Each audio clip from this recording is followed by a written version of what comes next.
Hello. Hello. You need to scoot over this way a little bit. There you go. Hi, this is Lori. And this is Peter. And been a while. How y'all doing? Hi. We're with Action Heroes LA Movie Review Channel, and we're doing a throwback review, I guess, technically. Yeah, I guess this movie came out in 2022 called Babylon. Actually, it was wasn't that it from the 1800s? We have our Mardi Gras colors right now. It is Mardi Gras season. Happy Mardi Gras. Yes, it is. Happy Got Mardi about a Gras. week left. Anyway, was it way before that, the actual Babylon? Well, it didn't have houses in Where is this Brentwood. going?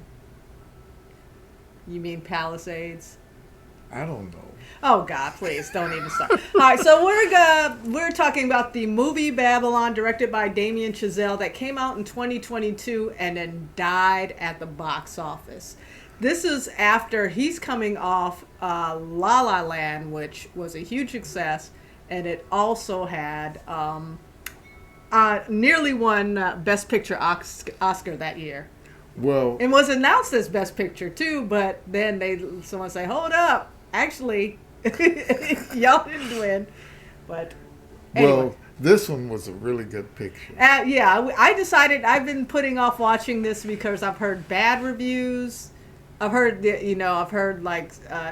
one incident that happens in the beginning of the movie that I heard about that I thought, I don't think I want to see that on film. But I like Damien Chazelle. I liked so many of his movies, from starting with Whiplash, The First Man, which is about Neil Armstrong, Right. La La Land, I don't think you've seen. No. So I was like, and plus, I have a friend who has a tiny bit part in Babylon, so I was like, you know what, I'm going to check this out. It's 3 hours long. What? Law. La La. La La Land. La La. I just didn't even think about that. Lala is the Los Angeles to Louisiana organization since. Louisiana to Los Angeles. Louisiana to Los Angeles. Is that what it is? Okay. Yes. So since our people moved from Louisiana to Los Angeles. Mm-hmm.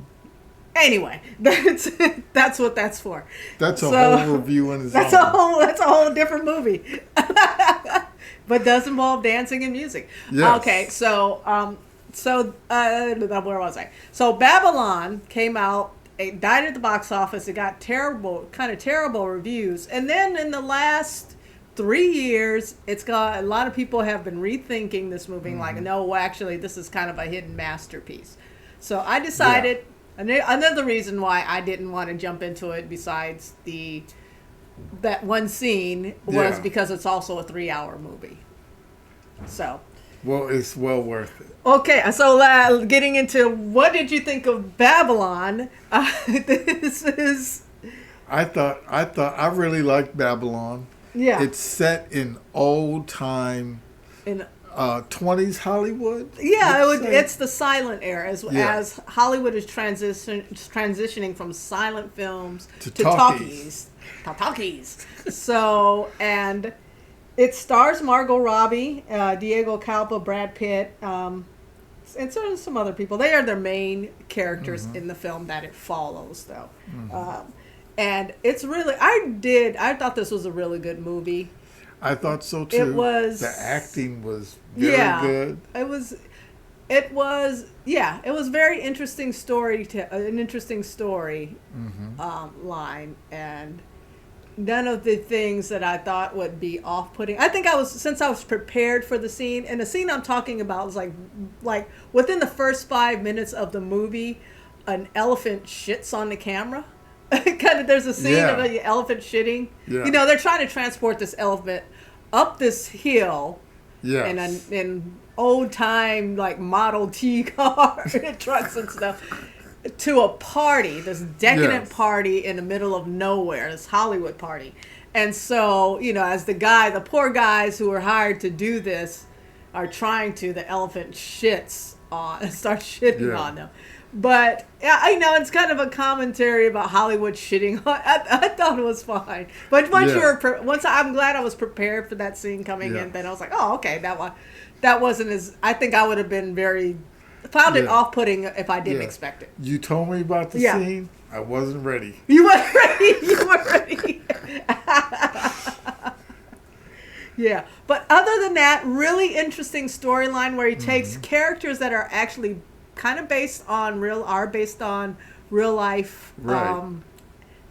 actors at the time, real life people of the time, but it's just not based on a particular person, but like a variety of people. Yes, and it's based on how things were done, how movies were made, how things became happenstance, how things changed, and how people dealt with that change when there's a massive shift, and how a whole industry, and how it does its processes and things, and how do people respond to that, and what happens to them.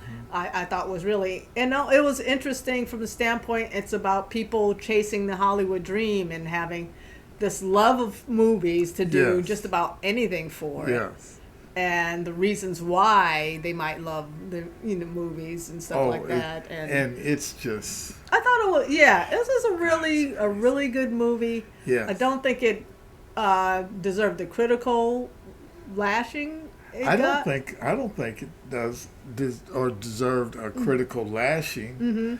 I thought it was. In a lot of ways, it looked very here and there and very jerky. Okay. But it actually wasn't. It was the flow. No, I thought everything was that time in Hollywood. That's just how it went. Yeah. My screen on the back kind of didn't continue, so I'm gonna reassess here. Sorry, guys. Technical difficulties. Been having them all day. But anyway, it's a great looking movie. There's a sleekness to it, and there are some elements that are kind of signature Damien Chazelle, including this montage at the end, which he's done before. He's done it in La La Land. I thought that montage was really effective. I have to think. I have to remember Best Man. I'm not the First Man had it as well, but it's a commentary. I can see why the general public might not find appeal to this movie, and I can see why Hollywood may have turned its back on it because because it's about loving Hollywood and hating Hollywood at the same time, because it's not everything that's good about Hollywood and everything was all the bad stuff. Well, it's everything that's good about it and everything that's bad about it. It doesn't pretend like it's some kind of it didn't pretend only like the good stuff exists, and I don't think like Hollywood people want to see their their darker side exposed like this. But I thought it was just really I do wish we broke it up into sections watching it. And then I broke it up into sections watching it with Hamilton too, so I've kind of like seen it. I would like to sit through and watch it through the whole 3 hours to kind of like get the whole if the whole arc feels a little more cohesive. But at the same time, I just thought this was, I don't know. I saw it in 2 parts. And it just seemed to it was enough for you. It just seemed to go. But if you ever do watch 3 hours, hopefully I'll have my sleep. I just want to go ahead and see it. And this time I will be ready. I mean, this movie does get like kind of towards the end there's some dark shit going on. I don't know. Within the first, it's all pretty like holy shit. Within the first 20 minutes, I'll say at a party. Diddy didn't invent Diddy parties. Let's just put it that way. No, he didn't. He did, and I know because I think about this. Of course, it's called Babylon, and you can also think about there's the book Hollywood Babylon, which was exposing a lot of the dark underbelly of early Hollywood. They had a lot of belly exposure. They had a lot of bellies exposed. My thing is not looping here, and I told it to. So any other thoughts about great acting performances. Margot Robbie considers this Yes. one of her best acting performance, and I can see that. It's a really great role. Yeah. Well, I honestly think everybody Yeah. had good roles and went into it. I would say feet first, but they took pretty good chunks in it. You know what I loved? Going to spoiler territory, because like the first part, they're doing the silent era, and he depicts how silent movies were made. And I'll have to look into this. I know he did historical research too.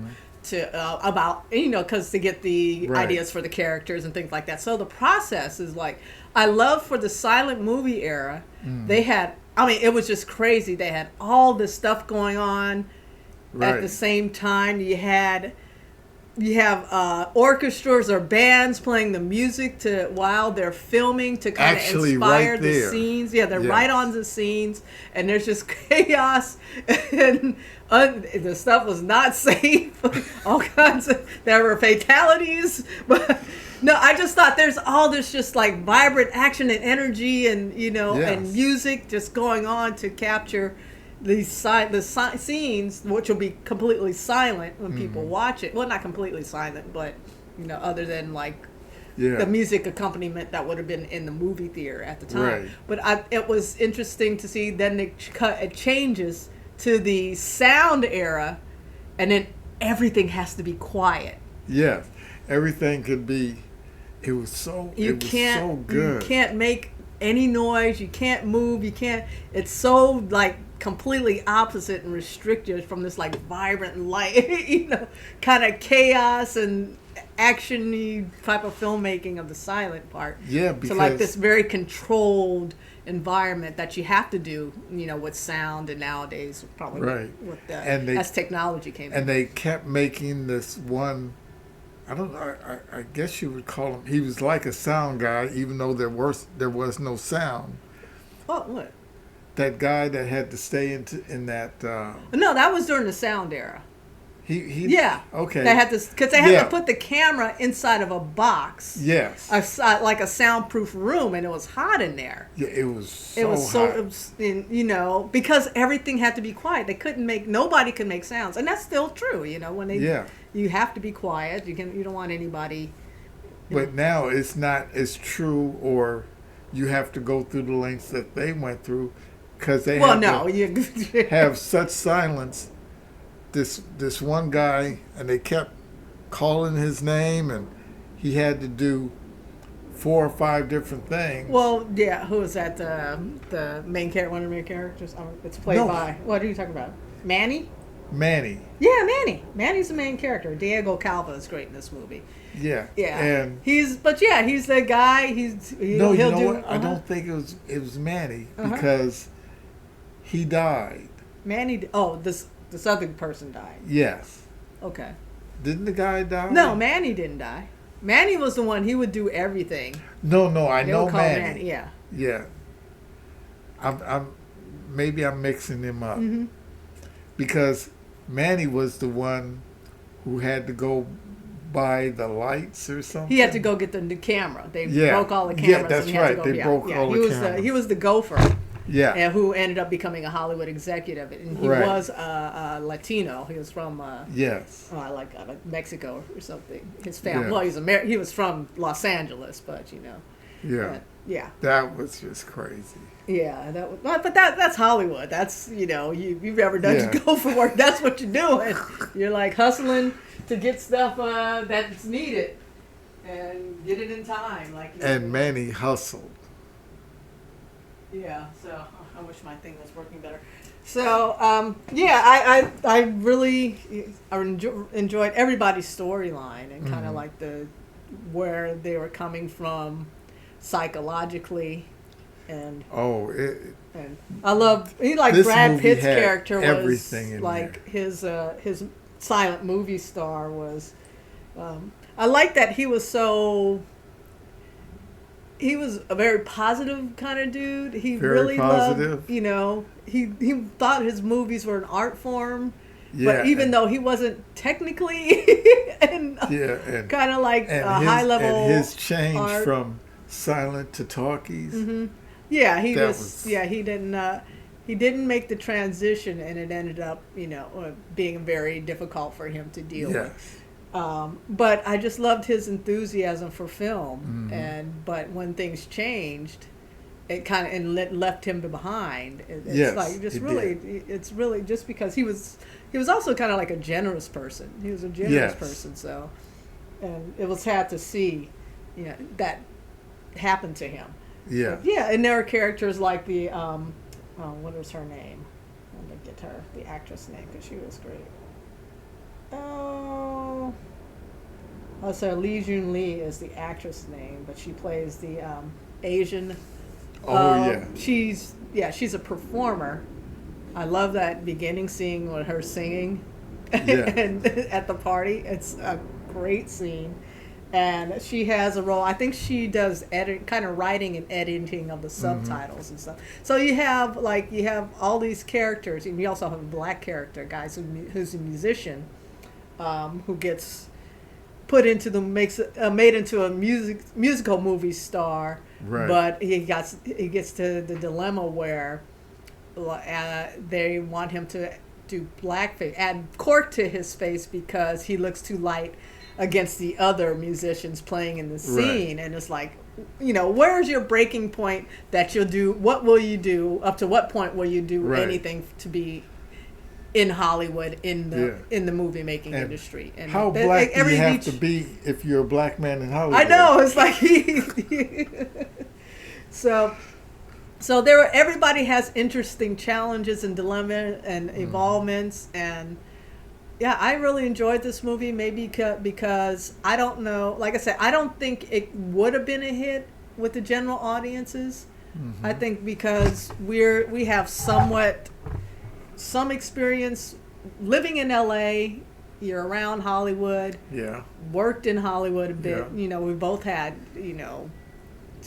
occasions to work in the industry in some capacity. Like I won't say anything great capacity. I have friends who work in the industry, so. Yeah, and things do happen. Yeah. You hear about, this happened, that happened. Oh, okay. So you appreciate, and so you've seen the filmmaking process up close and personal, and know what goes on and stuff. So I just really appreciate it from that standpoint. Oh yeah. And I think definitely a movie worth checking out. Any final thoughts? If you get a chance, please stream it. Yeah, it's available on streaming. I mean, it came out in 2022 and kind of disappeared, but many people have resurrected it. Maybe it is a little too chaotic and sleek. I've heard some criticisms of it. It's like, I can kind of see that, but I think overall, I just really enjoyed the storytelling, the storyline, the way it was handled. It's kind of, I think it could even be Damien Chazelle's kind of reaction to his success with La La Land. And one of the things I've read, his comment was that he loves cinema, but he hates Hollywood. Well, so you can see that kind of battling it with you saying that. I think it's looking at the movie, you do see that there was a love-hate relationship, but I think it's like it had to be told. Yeah, I think he was expressing his own love-hate relationship with Hollywood because he loves making films and loves movies and the process and the creating movies, but dealing with the whole Hollywood part of it is probably where the hate part is like, and you have to get that money to make the money. Yeah, you have to be, you have to deal with the politics of it too, and all that stuff. And it's much in the same way I kind of think the movie Nope is Jordan Peele's kind of response. He had all this success all of a sudden in Hollywood, and there's some that film is. There's a lot of Hollywood critique in it. So, and I think it's the same way. These guys are, they filmmakers number one, and dealing with Hollywood hasn't always been the best experience for them. Yeah, yes. They're like, yeah, this is bullshit, but this is what I got to go through so I can get you guys my vision on film. You know, my ideas can get on the big screen so people can see. But anyway, that's Babylon from 2022. Check it out and let us know if you've seen it. Let us know what you think in the comments. All right, we out. We out.